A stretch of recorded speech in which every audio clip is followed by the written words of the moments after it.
Hey guys, I've been getting a few posts about the pens that we're using, so I thought I'd do this video across the different pens that we're using, including gel pens, white pens, standard kind of writing pens, and these ones which are my favorite at the moment that I found through Instagram and watching 100 other people planning, and have bought like a shitload actually of different pens.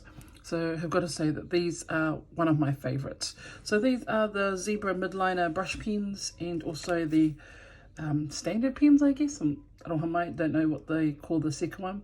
But the one that you see me using all the time in the videos is definitely the Mild Ink Midliner brush. And it's got the word brush on it, you know, just in case you didn't see that.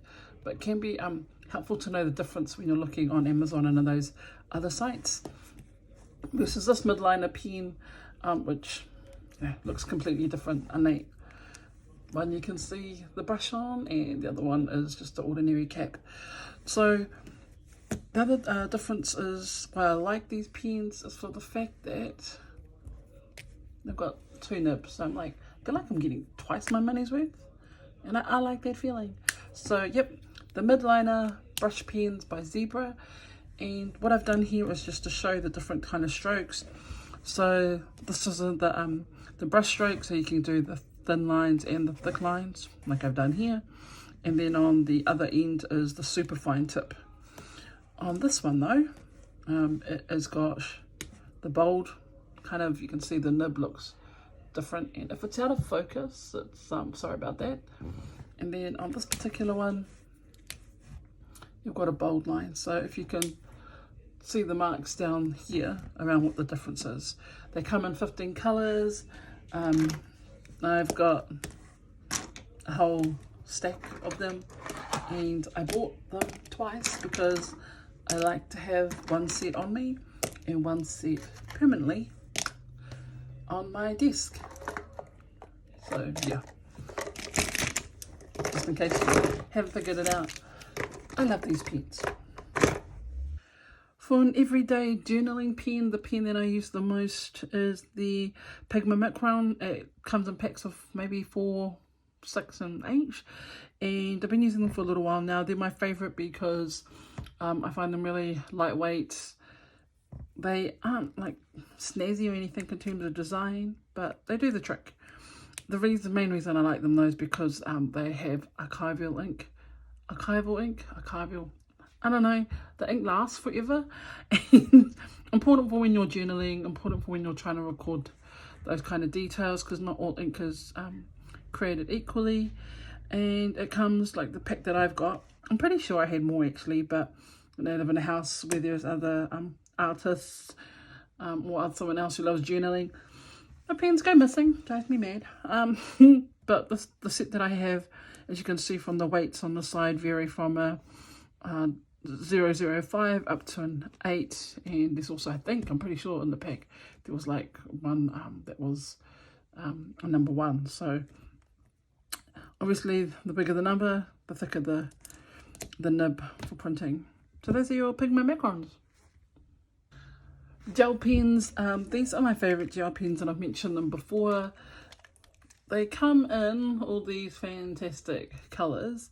They're the Papermate Ink Joy gel pens, and they're a 0.7 nib, and they come in these amazing colors.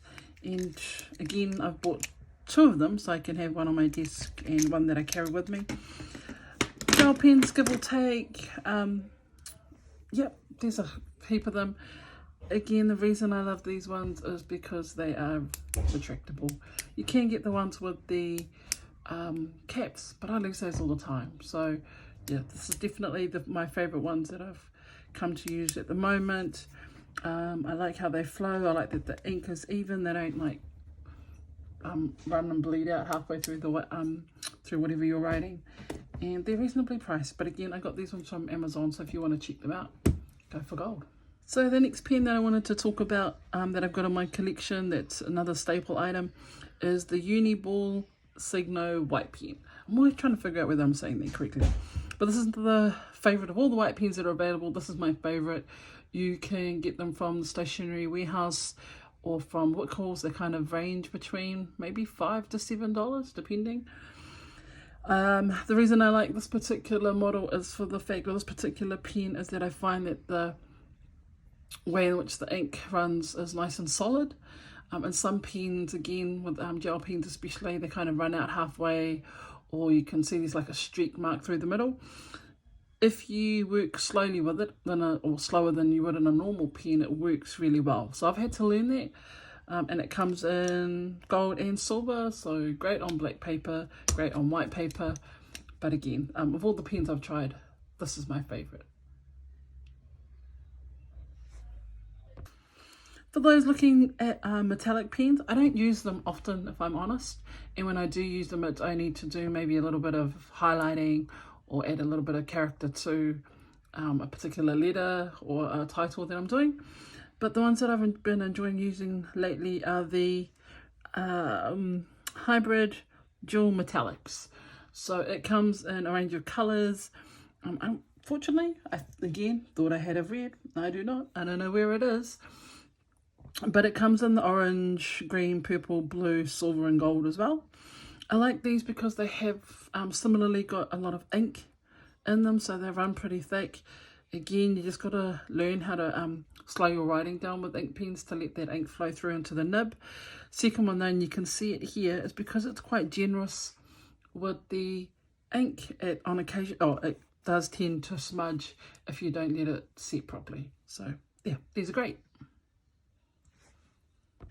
When I first started doing calligraphy, this was the one pen that just was all on all of the blogs and all of the vlogs, and that people were talking about. So this is the Tombow Furonosovsky pens. There's two of them and they come as a packet. They are both the soft tip and the hard tip. If you're just starting out on your calligraphy journey, then they recommend the soft tip. It's a little more forgiving. And if you're a little bit further on in your journey, then definitely the hard tip. So what the brush pen does, similar to the midliners, is it allows you to do thin strokes and thick strokes. That is purely the difference that I found.